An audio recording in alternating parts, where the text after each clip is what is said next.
Chères auditrices et auditeurs, pour ce 8e podcast du CEF6, le Cercle des femmes de la cybersécurité.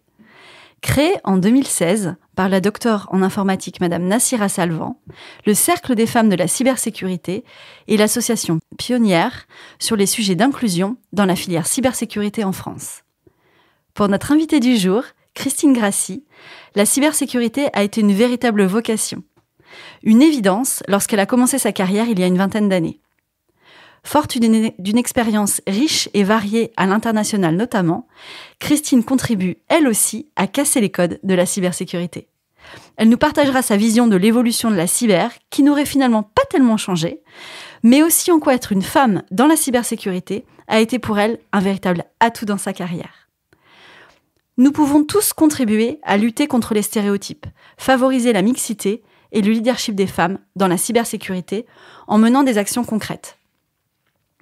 D'ailleurs, ces femmes que vous allez entendre ne portent pas de sweat à capuche, mais elles travaillent toutes dans la cybersécurité. Ce projet de podcast est une manière pour nous de mettre en avant des profils féminins en mêlant des témoignages de lauréates des trophées CEF6 et des prises de parole d'expertes sur des sujets d'actualité. Aujourd'hui, le CEF6 compte plus de 500 membres, dont 15% d'hommes, de métiers et de profils distincts, allant de RSSI à consultante, ingénieure en IA, chercheuse, développeuse, avocate, commerciale, SOC manager, toutes exerçant dans la cybersécurité et volontaires pour contribuer à rendre visible ce secteur et les compétences qui le composent. Pour briser les idées reçues, améliorer l'appropriation des bonnes pratiques cyber, développer les compétences. Ce 8e podcast donne donc la parole à une experte de la cyber, Christine Grassi, qui est associée dans un cabinet de conseil en cybersécurité, Lovell Consulting, une entreprise de la cyber créée par des femmes. En ce qui me concerne, je suis Chloé Viltier, senior manager en cybersécurité chez Bearing Point, qui est un cabinet de conseil en management et en technologie qui accompagne ses clients dans leur transformation métier et leur transformation digitale. Et je suis accueillie aujourd'hui par Christine dans les locaux de Lovell Consulting à République. Christine, merci beaucoup d'avoir répondu présente pour te prêter à cet exercice. Merci à toi pour l'invitation pour ce podcast. Christine, je te propose de rentrer dans le vif du sujet. Et pour commencer, pourrais-tu nous expliquer pourquoi tu as accepté de participer à ce podcast et qu'est-ce qui est finalement important pour toi dans cette démarche ? J'ai accepté de participer à ce podcast parce que je crois beaucoup, à la force du collectif et deux, à ce que j'appelle le passage de bâton témoin. On a souvent tendance à avoir des vies, des carrières un petit peu silotées où on est chacun un peu dans notre track et on oublie un petit peu parfois de demander l'avis des autres, de prendre l'expérience des autres. Et aussi bien des personnes qui sont au même niveau que nous, dans les mêmes générations, que les plus jeunes ou les plus âgés, on va dire. Donc, pour moi, participer à ce podcast, c'est apporter ma petite contribution, ma petite pierre à la voix commune des femmes qui travaillent dans la cyber et d'une manière générale, j'espère, de toutes les personnes qui travaillent dans la cyber parce que finalement, globalement, on est tous dans la même communauté. Essayer de faire partager mes expériences en tant que professionnelle de la cyber et en tant que femme dans la cyber pour que ça puisse aider éventuellement des personnes qui voudraient rentrer dans le domaine mais qui auraient des a priori négatifs, des personnes qui y sont et qui aimeraient progresser.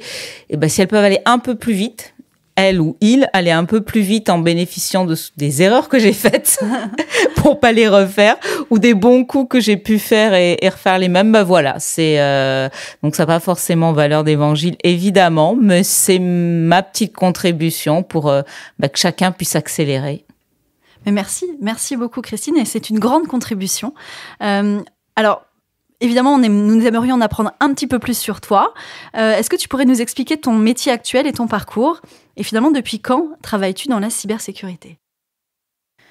Je travaille dans le domaine de la cyber depuis... peut-être même plus que ça d'ailleurs. Ça doit faire plus d'une vingtaine d'années. C'est vrai ? Ouais. J'ai commencé à travailler dans le domaine de la cyber il y a vraiment très, très longtemps. C'était juste après. Je suis rentrée sur le marché juste après...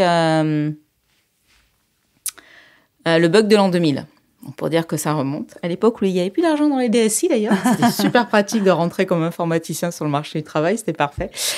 J'étais partie en fait faire la fin de mes études au Canada dans la belle province du Québec, à Québec, enfin juste à côté, à l'Université Laval. Et ensuite, effectivement, j'ai cherché un travail et j'avais eu l'opportunité de faire juste avant un stage en cyber pour une société française qui s'appelle Bull. Je pense que les plus jeunes ne doivent plus trop connaître depuis, elle a eu quelques difficultés. Mais à l'époque, c'était encore une belle entreprise qui construisait du matériel informatique et qui offrait des services informatiques. Et donc, il y avait un RSSI qui était aussi de Bull et qui cherchait des stagiaires. Et j'ai eu honnêtement, un peu par hasard, eu l'opportunité d'appliquer pour ce stage, d'être retenue. Et ça a été ma première expérience sécurité. Et j'y connaissais vraiment pas grand-chose. J'avais eu un micro-cours de sécurité informatique à l'époque quand j'étais je faisais mon MBA à l'Université Laval. Il était donné par des comptables. Autant dire qu'on partait de très loin. Mais c'était pas délirant pour l'époque parce qu'en fait, les comptables avaient l'approche conformité. Et c'était souvent eux, en tant qu'experts sur le domaine financier, qui faisaient les audits financiers. Donc, ils avaient déjà la notion d'audit. Et plus l'informatique rentrait dans le support de la production des rapports financiers, merci SOX, plus ils étaient sensibilisés à l'importance, en tout cas, de la véracité des sources, donc à la sécurité informatique par la côté intégrité. Et donc, ils étaient totalement capables de lire la structure des normes et ils commençaient à avoir une petite, alors je dirais pas une connaissance technique, mais une manière un peu de guider. Puis quand on leur parlait d'une norme ISO, mettons la 27001, bon ça va, c'est pas trop technique, ils voyaient grosso modo et donc ils pouvaient faire un premier cours de vulgarisation. Moi je suis avec mes gros sabots, avec mes quelques heures de cours là-dessus à mon stage en me disant « ouais, je maîtrise tout ». Je suis arrivée le premier jour, j'ai fait « ah oui, par contre, il y a quand même beaucoup de choses que je maîtrise pas non plus hein. ». Donc là, j'ai vraiment commencé toute la découverte, mais j'avoue que j'ai vraiment eu énormément de chance parce que dès le début de ma carrière, j'ai pu travailler dans ce stage sur la construction d'un formulaire d'audit, aller faire des visites de sites pour tourner l'audit. J'ai fait des matrices de gestion de flux pour des firewalls. J'ai mis à jour le site web pour tout ce qui était sensibilisation autour de la sécurité. Donc j'ai fait de l'audit, du technique, du fonctionnel, de la com. On avait vraiment les mains libres. En tant que stagiaire, on n'avait pas non plus des attentes, donc ça va, c'était pas trop stressant, mais c'était ultra diversifié. Comme première expérience, c'était vraiment bien. Puis ensuite, tout de suite après, quelques mois après, j'ai cherché un travail. Et en fait, à l'époque, la sécurité informatique, il n'y avait aucune formation. C'était vraiment des gens qui avaient appris sur le tas. Donc pas que des comptables, des vrais informaticiens aussi. Mais tout le monde qui avait appris sur le tas. Et donc en fait, c'était un petit peu facile d'accès. Dès qu'on avait la moindre connaissance, expertise opérationnelle, dès qu'on avait un peu mis les mains dedans, tout le monde nous proposait un job là-dedans parce qu'en fait, on sortait du lot très, très facilement. Et donc, moi, j'avais très envie de rester travailler au Québec au début avant de rentrer à Paris. Et donc, tout de suite, j'ai assez facilement trouvé un premier emploi dans un cabinet de conseil. Et il y avait un gros cabinet de conseil à Montréal à l'époque et qui ne faisait que de la sécurité informatique. Donc, déjà de ça, il y a 25 ans, c'était déjà assez novateur. Et j'ai pu rentrer là-dedans et ça a été vraiment tout le début de ma carrière. Donc, j'ai fait donc du conseil pendant quelques années. J'ai rejoint un de mes clients. Donc ensuite, j'ai vu de l'autre côté du miroir dans une équipe de sécurité. Puis un ancien client, Ubisoft, m'a rappelé pour me proposer un poste de RSSI au studio de création de jeux de Montréal, qui était à l'époque leur plus gros studio de création. Donc là, j'ai eu l'opportunité je suis arrivée, j'étais toute seule. Et quelques années plus tard, je suis repartie. On avait une équipe d'une douzaine de personnes. Et on faisait sécurité informatique au sens large, incluant le réseau. On aidait, on est en support, là, en toute humilité, aux équipes françaises sur la sécurité dans les jeux, donc tout ce qui était anti-piratage. Et on avait même récupéré toute la sécurité physique des bâtiments d'Ubisoft à Montréal. Et on avait aidé à la création d'Ubisoft Québec en termes de sécurité informatique et de ce qui était une courte expérience du campus Ubisoft, où Ubisoft formait carrément les développeurs parce qu'il n'y avait pas assez de main-d'œuvre sur le marché. Donc, on avait aussi fait tout le programme de sécurité avec, il y avait du matériel confidentiel qui était utilisé par les profs dans les cours et tout. Donc, c'était super intéressant. Et vraiment, là encore, une diversité des sujets assez incroyable. Donc, j'ai vraiment eu beaucoup, beaucoup de chance et j'ai vraiment appris sur le tas et j'ai vraiment eu la possibilité de toucher un petit peu à tout. Puis, je suis rentrée en France et là, j'ai fait que du conseil depuis que je suis rentrée en France. Mais pareil, plein de petites entreprises, en fait, parce que c'est important, je pense, quel que soit le domaine, d'être capable d'associer à la fois des compétences, des connaissances et du savoir-être. Et j'ai toujours essayé de choisir des structures différentes.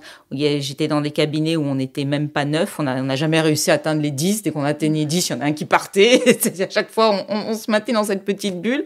J'ai fait des cabinets de conseil où on était 10 000 en France à l'international, des tailles variées. Et ça m'a permis d'appréhender des clients différents, du coup, en matière de sécurité, parce que chaque cabinet n'est pas le même, des types de missions différentes, parce qu'on ne souhaite pas les petits et les grands cabinets pour les mêmes choses, d'avoir des relations aussi avec les clients différents. Quand on arrive dans un gros cabinet, il y a un côté parfois un peu plus anonyme que dans un petit cabinet. On intervient souvent seul. Quand on vient dans un petit cabinet, on est souvent en équipe dans les petits. Donc, en fait, le fait de mixer à la fois différents types de sujets et différents types d'organisations pour proposer le service. Ça, c'est vrai aussi si on est en interne. Si on est en interne de sécurité d'une petite entreprise, d'une grosse entreprise, on n'est pas amené à avoir les mêmes responsabilités, on n'a pas le même terrain de jeu. Et ça, je trouve que c'est super. Enfin, pour moi, qui suis assez curieuse, c'était très intéressant de pouvoir jouer sur les deux aspects. Et je souhaiterais vraiment aux gens qui ont un peu le goût de l'aventure de tenter de faire à chaque fois ces mix de curseurs parce qu'on apprend vraiment beaucoup, quoi. Alors, du coup, tu as un parcours incroyable, Christine. Merci de nous l'avoir partagé. Divers, avec de nombreuses expériences, tout aussi riches les unes que les autres. Est-ce que pour autant, tu as un domaine de prédilection, un domaine d'expertise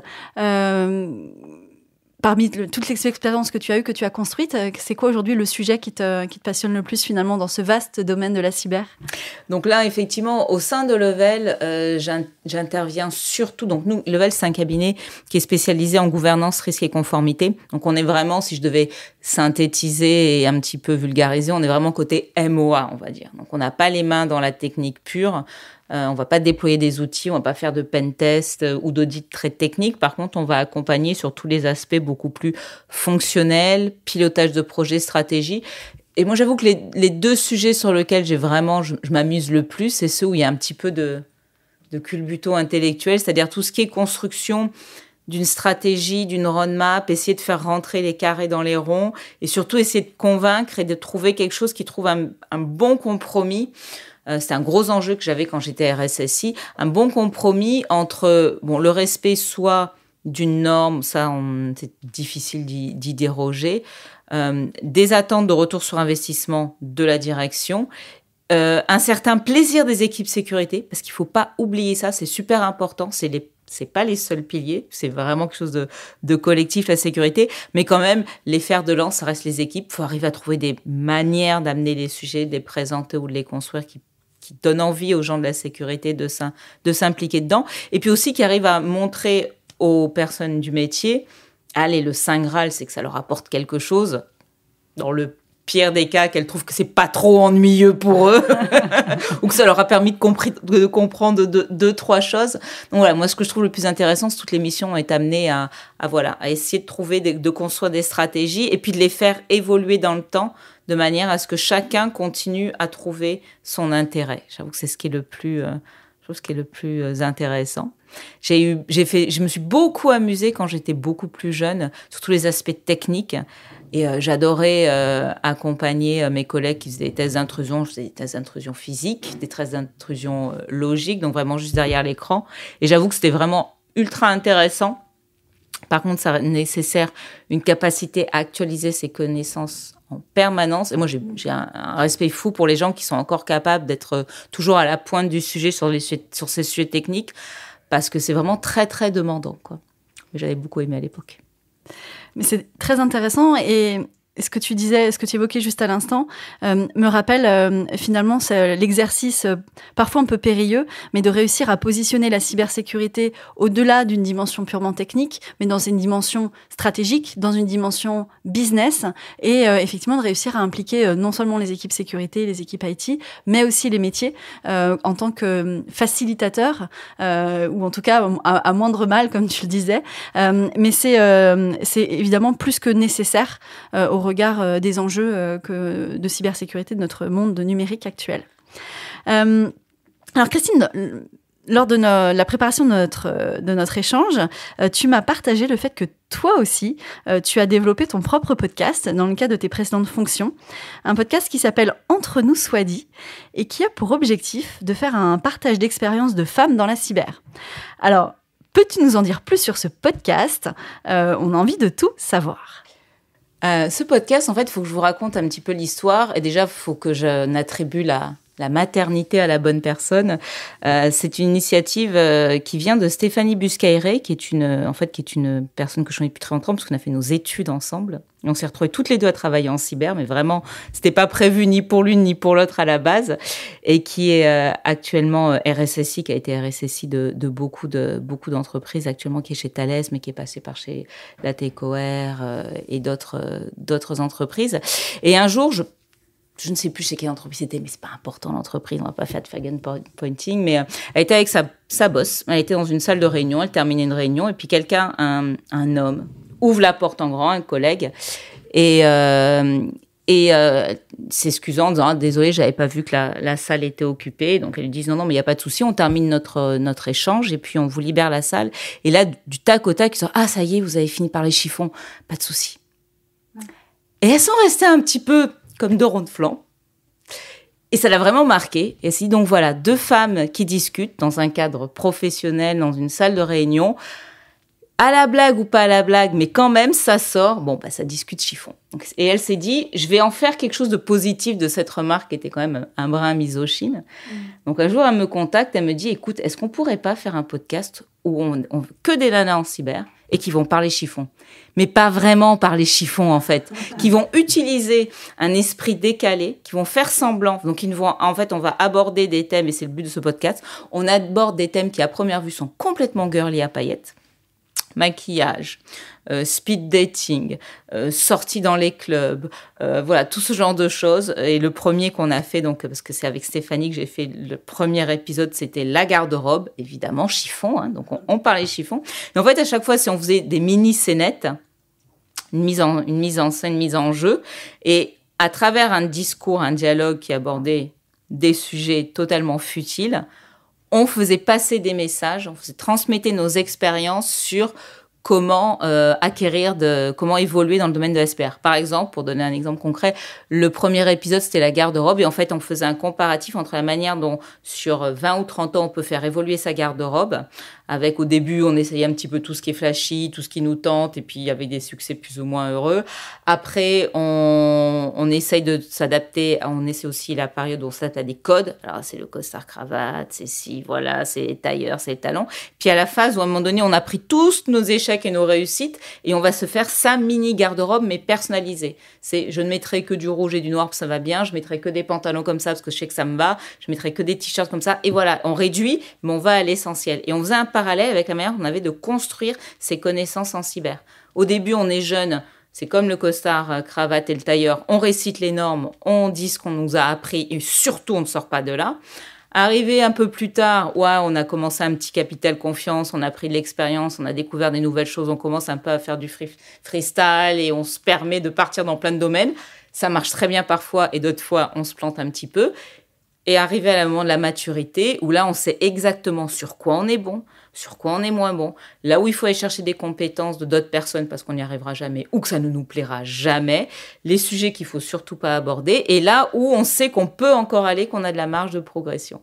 Et donc, on avait fait un podcast en faisant le parallèle entre les deux sujets, quoi. Et après, on a déroulé plusieurs autres épisodes, à chaque fois avec une personne qui travaillait dans le domaine de la cyber, et un peu comme le podcast du Sepsis, j'allais toujours chercher des personnes qui venaient d'environnements différents. Donc, il y avait consultantes, RSSI, mais aussi des personnes qui travaillent dans le domaine plus du juridique ou plus en chef de projet. Qu'on a vraiment essayé de multiplier les points de vue pour multiplier les expériences, mais toujours en se disant, mais de toute façon, les femmes, ça ne parle que de chiffon. Excellent, mais ça nous a donné beaucoup envie d'écouter tes podcasts, Christine. Alors, du coup, j'ai envie de te poser la question qui me brûle les lèvres, que j'ai posée à Leslie Forniro, que tu connais peut-être, qui est elle aussi animatrice d'un podcast qui s'appelle Le Monde de la Cyber. Quel effet ça te fait de passer de l'autre côté du micro aujourd'hui ?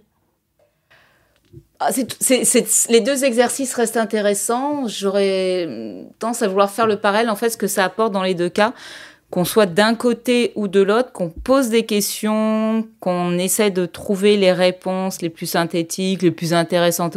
À chaque fois, en fait, c'est toujours une prise de recul. C'est toujours le petit pas de côté. Et la complémentarité, c'est un petit peu ce que je disais tout à l'heure sur le côté passage de témoins et jeu collectif.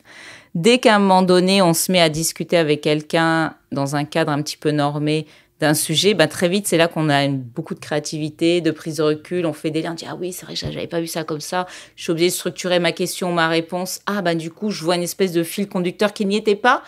Mais oui, ok, on peut finalement trouver une cohérence qu'on passe à quelqu'un d'autre et qui en fera aussi son chemin. » Donc, je trouve que les deux exercices sont super intéressants, quoi, et assez complémentaires. Merci Christine pour ce retour d'expérience. Alors, j'ai pas fini de te cuisiner, de te poser plein de questions. On a tendance à avoir de nombreuses idées reçues sur les métiers et l'univers de la cybersécurité, sur le fait qu'ils soient parfois trop techniques ou réservés à une certaine élite, difficilement compréhensibles souvent. Comment est-ce que tu l'expliques et surtout, selon toi, comment sortir de ces idées reçues ? Il y a jamais de fumée sans feu. Donc, on peut pas se cacher qu'effectivement, la sécurité, c'est pas forcément quelque chose de simple. C'est quand même, au début, comme je disais, il y avait pas de formation, on apprenait sur le terrain, mais ça veut pas dire qu'on savait rien. On apprenait beaucoup, justement, en mettant les mains dedans et en se faisant des nœuds au cerveau et en testant. Donc, ça reste un domaine quand même qui est, je dirais pas complexe, mais qui est quand même assez vaste, où il faut quand même avoir des connaissances assez précises. On ne peut pas pipoter sur le sujet, sinon on tombe souvent à côté de la plaque. Il y a énormément d'actualisation, nouvelles normes, nouvelles technologies, et puis plus les entreprises grandissent, ont des besoins différents, il y a aussi des segmentations dans les différents types de postes et compagnie. Donc forcément, c'est pas simple à aborder. Donc ça peut effectivement un petit peu rebuter. Et ça reste malgré tout un domaine qui est encore un peu obscur. On n'a pas de rôle modèle, que ce soit à la télé ou autre, dans des magazines. On a peu de personnes qui sont experts sur le sujet et qui peuvent vulgariser et présenter un peu les différents tenants. Et le peu qu'on voit, c'est souvent des hackers sweat à capuche, hommes, qui font des choses très techniques en 2 lignes de code incompréhensibles, qui sont souvent incompréhensibles parce qu'elles ne veulent techniquement dans la réalité rien dire. Donc c'est normal qu'on ne les comprenne pas, ça n'a pas de sens. Et il faut pas oublier, par exemple, qu'au début, les métiers d'utilisatrices des ordinateurs, dans les tout premiers temps, c'était des femmes principalement qui les utilisaient, que ce soit dans les domaines du secrétariat, dans les domaines de toute la manipulation des cartes et compagnie. Quand on avait besoin de petites mains, finalement, les premières utilisatrices des ordinateurs, c'était les femmes. Faut pas l'oublier. Puis plus on a rapproché l'informatique des domaines de décision et de management, et plus on a mis les femmes de côté, on a dit non, mais vous comprenez pas, c'est des trucs d'hommes. Et en fait, il y a eu ce mouvement de bascule qui a été fait. Et finalement, les clichés qu'on en a sont un peu le résultat de cette bascule. Et puis en plus, l'informatique, domaine des sciences, il n'y a pas que la sécurité et l'informatique qui est impactée par ça. Les sciences, c'est dans la culture générale européenne, c'est quelque chose de très masculin. On va plutôt mettre les hommes dessus. C'est important que les hommes y réussissent leurs maths. Si la jeune fille, elle sait lire de la poésie, c'est très bien aussi. Donc voilà, on a toute cette lame de fond aussi qui fait que les utilisateurs, il y a eu un moment, une bascule où ça a été plutôt des hommes, les constructeurs, c'était plutôt des hommes.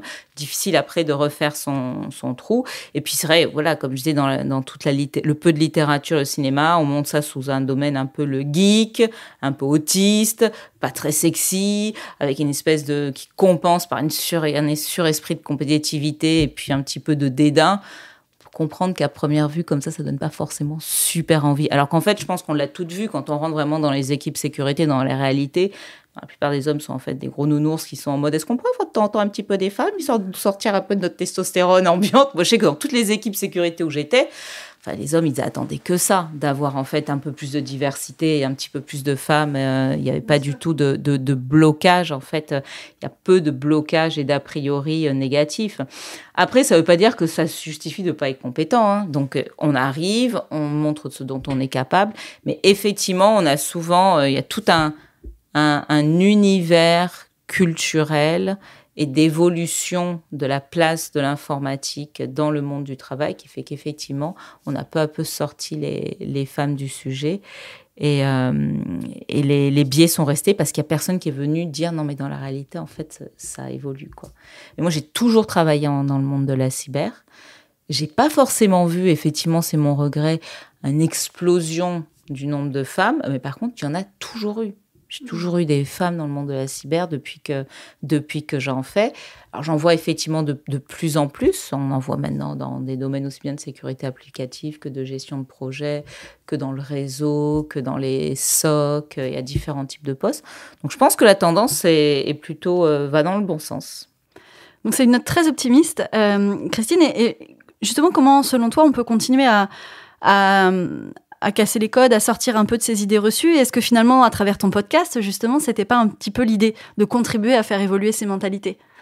Oui, tout à fait. Déjà, c'était un petit peu l'idée, comme on disait, la force du collectif, de dire aux autres femmes de la cyber, vous n'êtes pas seules.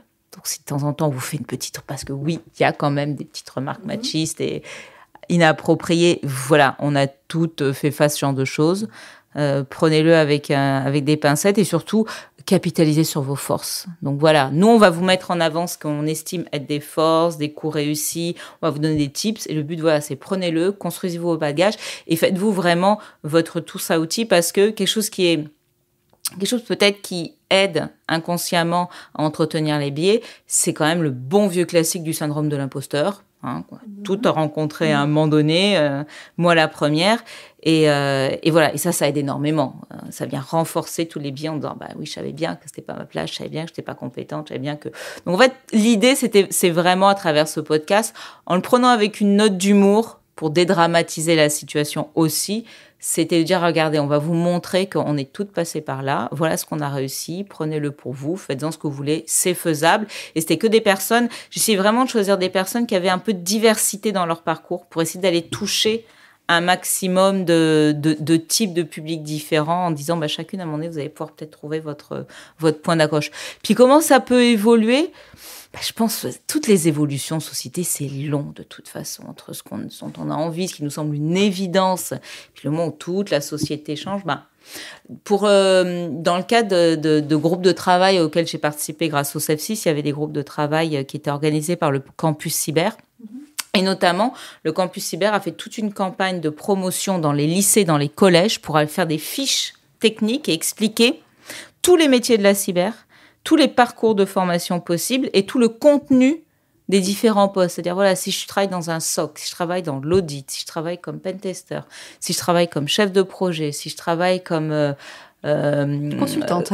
Oui, consultante, mais sur différents types de sujets. Si je travaille dans la sécurité applicative, ça va être quoi mon quotidien? Qu'est-ce qu'on va attendre? Et c'est quoi les évolutions aussi de carrière si je commence par ça? Et on avait construit tout un panorama et des fiches réflexes avec tout un site web en arrière. Il y avait des affiches, des campagnes d'affichage qui avaient été mises dans les lycées, dans les collèges. C'était justement en prévision des inscriptions sur toutes les plateformes qui vont bien. Et voilà, et c'est en continuant. En continuant. On avait fait aussi des focus group. On avait demandé à des jeunes filles, lycée, collège, leur compréhension du monde de la cyber et leur vision des différents jobs dans ce domaine. Et on retrouvait exactement ça. Le geek à capuche, le monde compétitif, le niveau de technicité inatteignable, et tout genre de... Et voilà, c'est la répétition. La pédagogie, c'est la répétition. Donc, on répète. À un moment donné, on y arrivera.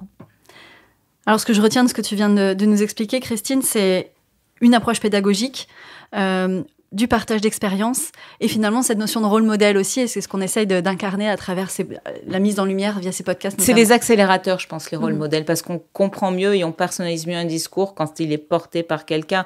On le voit par exemple avec les JO, les sportifs qui viennent expliquer leur parcours, c'est super impactant. Tout d'un coup, on ne se dit pas qu'on va être comme lui, mais on peut arriver à se mettre dans son niveau, dans son type de logique et se dire « Ok, je vois où ça mène, et moi aussi, ça me donne le petit talent. » Le rôle modèle, c'est super puissant.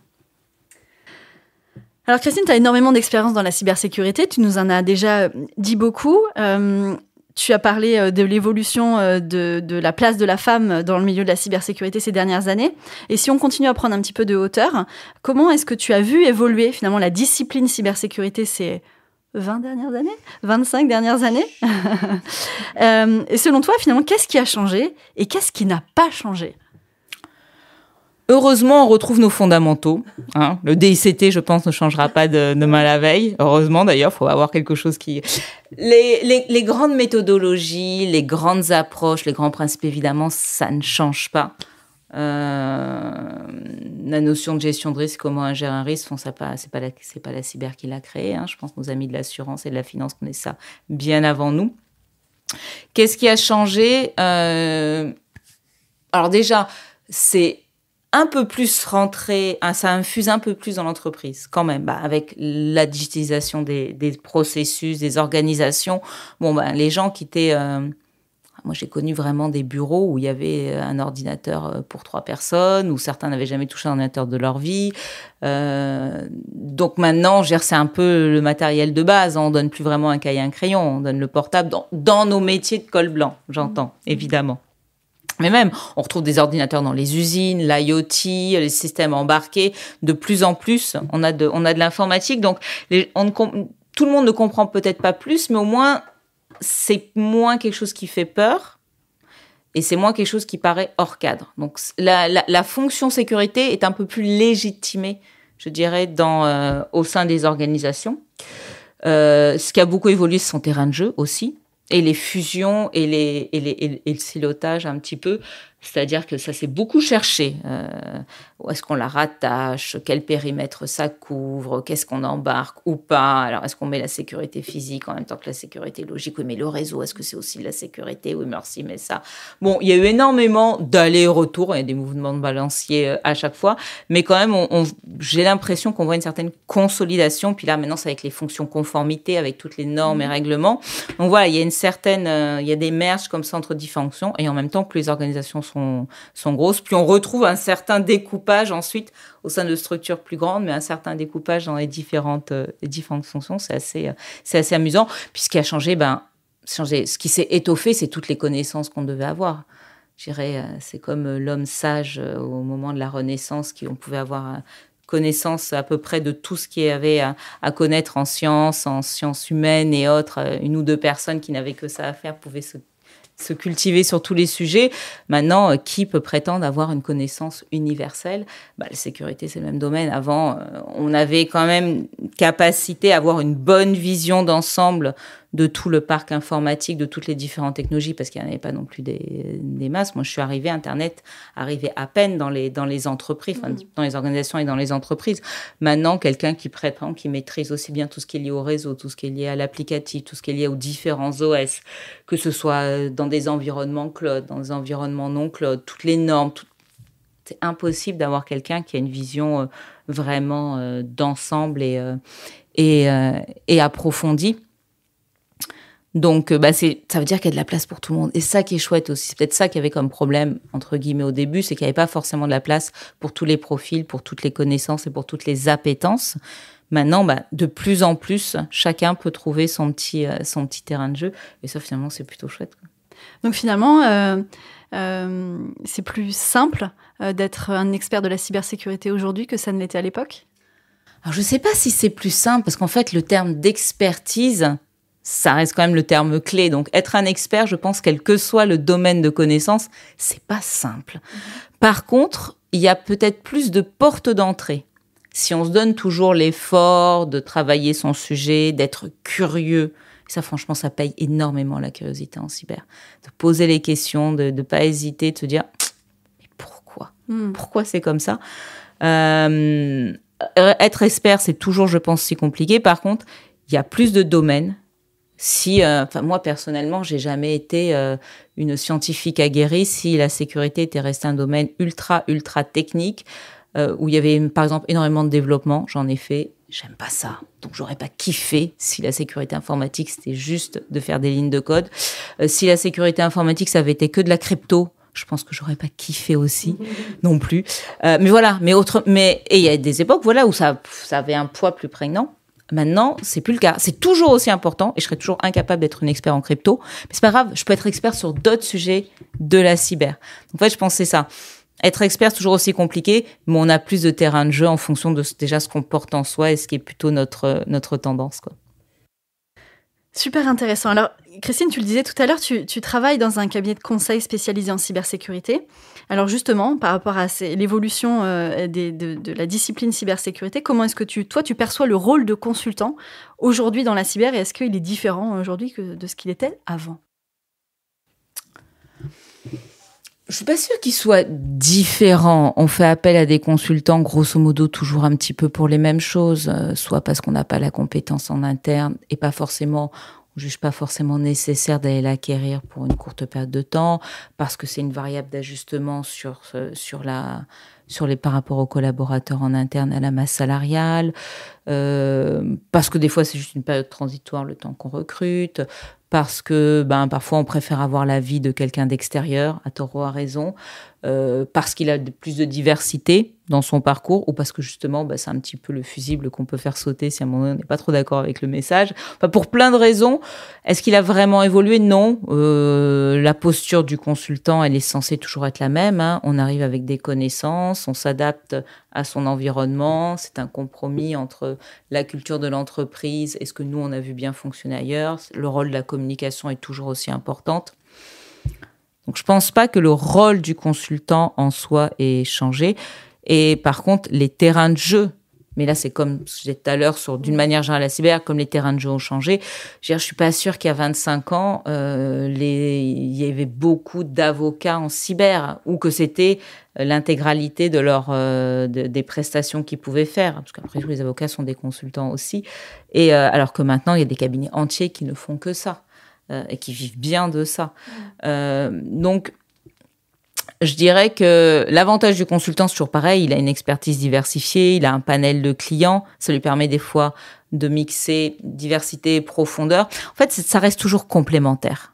Je trouve que ça a toujours été ça. Faut pas opposer interne et consultant. Je pense que les deux permettent, l'interne amène la pérennité, le consultant amène un angle de vue différent. Il y a une énergie différente qui parfois stimule les uns et les autres. Donc, je pense que faut continuer à avoir cette diversité, à jouer sur ces équilibres, quoi. En tout cas, tu parles de ton métier de façon toujours aussi passionnée.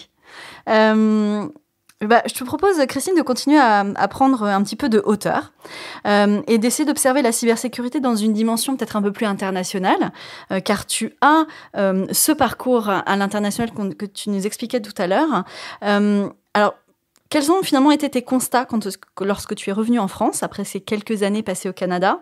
Est-ce que, au final, tu as pu observer des différences significatives dans le positionnement de la cybersécurité dans chacun de ces deux pays ? Il y a quelques différences, effectivement, mais qui sont en fait la déclinaison des différences culturelles qu'il y a entre les pays. Hormis les réglementations. Je me souviens que j'avais travaillé dans ma dernière grosse mission d'1 an, c'était sur une réglementation, l'audit et la mise en conformité à une réglementation pour la Caisse des dépôts et consignation, Caisse des dépôts et placements. Je confonds toujours entre le terme français et l'entité française et l'entité canadienne, mais en gros, c'est la même chose, l'équivalent de la Caisse des dépôts en France. Ils avaient une réglementation auquel ils se soumettaient chaque année et j'ai passé toute une mission d'1 an et c'est limite si j'en faisais pas des cauchemars de temps en temps tellement toutes ces normes et quand je suis revenue en France, personne ne la connaissait. Là, j'ai pris un pas de recul, j'ai fait oui, d'accord, on va relativiser dans ce cas-là. Mais en fait, les fondamentaux sont toujours les mêmes. Je regardais d'autres normes et je fais oui, mais en fait, ok, je retrouve, on l'appelle pas pareil. Mais donc, en fait, globalement, on retrouve toujours ces petits, que ce soit d'un monde ou dans l'autre. De toute façon, ça s'applique toujours aux mêmes technologies. Comme je disais, le DICT, on va pas le révolutionner. Donc, et puis, grosso modo, le régulateur, il a toujours à peu près les mêmes enjeux en tête. Donc, voilà, on peut des fois se noyer en disant, mon Dieu, mais il y a tellement de normes de réglementation. Quand on regarde un peu dans le détail, on retrouve toujours à peu près les mêmes choses. Par contre, je dirais que les deux choses qui ont vraiment, je dirais plus c'est sur du fonctionnel, que j'ai trouvé une vraie différence en rentrant en France, c'est l'appétence au risque, qui est vraiment pas la même dans les deux pays. Alors là, je vais évidemment mettre un disclaimer, je fais des grosses généralités, évidemment, on pourra toujours trouver des contre-exemples. Et puis, je ramène ça à mon niveau d'expérience personnelle.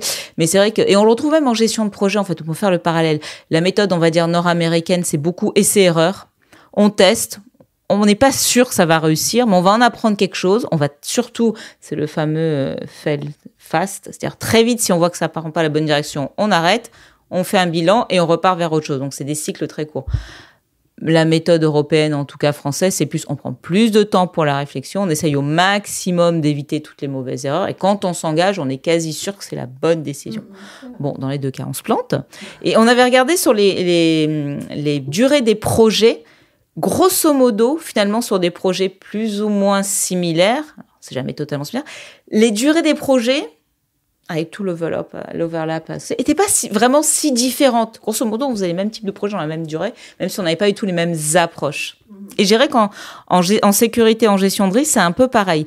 Il y a peut-être une appétence au risque un petit peu plus élevée du côté nord-américain, parce que cette culture du « on y va, on verra bien ». Alors, je dis un peu plus, parce qu'évidemment, dépendamment du secteur d'activité où on est, ça se modère. Mais globalement, on est un petit peu moins ceinture-bretelle au début.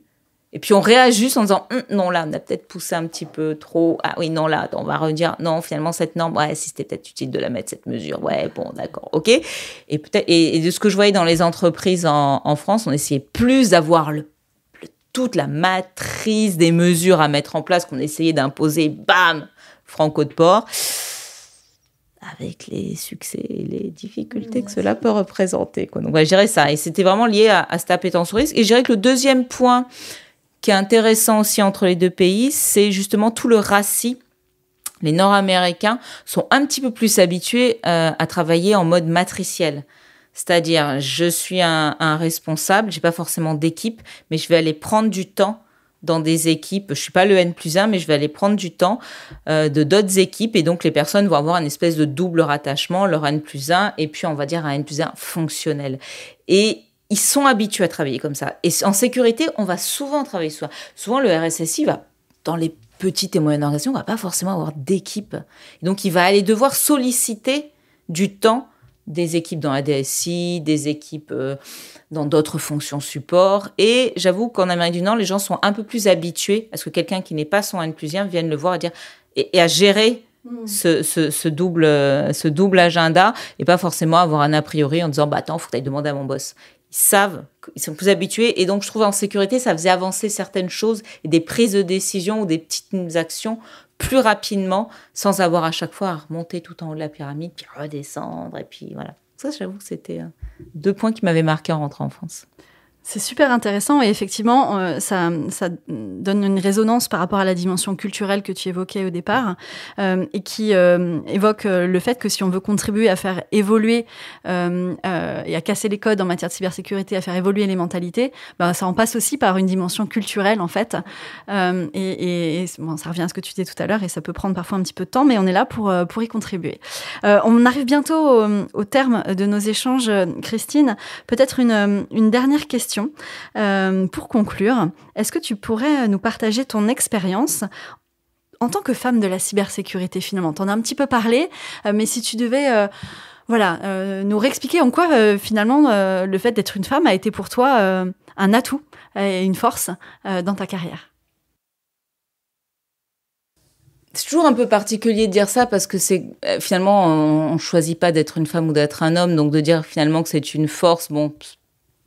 Ok, disons que la manière je pourrais le dire, c'est que quitte à être une femme dans un monde quand même encore pour le moment, jusqu'à ce que ça change majoritairement masculin, autant essayer de trouver en comment on peut tourner ça à notre avantage, pas juste que ça soit pas un désavantage.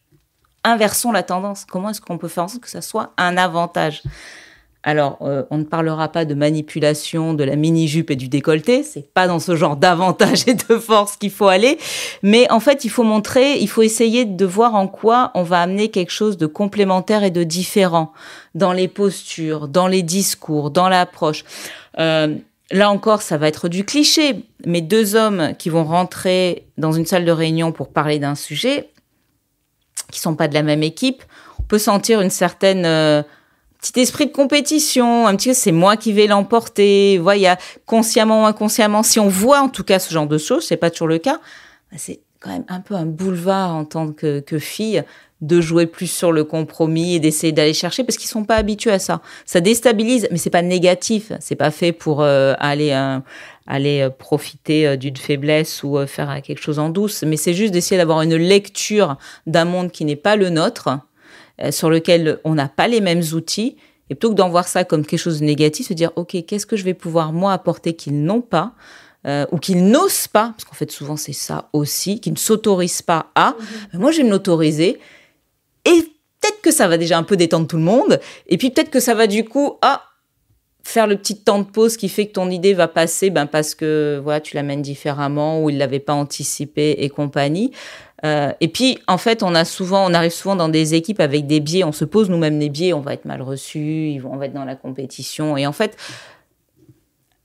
comme toute personne qui à part d'un collectif qui est assez homogène, il faut aussi s'entraîner à regarder tous les signaux qu'on voit pas, à essayer de lutter contre nos propres biais et nos propres syndromes d'imposteur ou autres, et à se dire non mais concrètement dans la situation là, qu'est-ce qu'ils m'envoient comme message consciemment et inconsciemment. Et quand on lit ça, en fait il y a plein de messages qui passent et où on peut se les approprier en tant que, c'est pas tant qu'on est femme, c'est parce qu'on est différent de la majorité. Et du coup, on peut jouer là-dessus de manière bienveillante pour essayer de faire sa place et pour essayer d'orienter. Donc, en tant que femme dans un milieu particulièrement d'hommes, et je le redis, les hommes ne nous attendent pas avec une brique et un fanal, comme on dirait en bon québécois.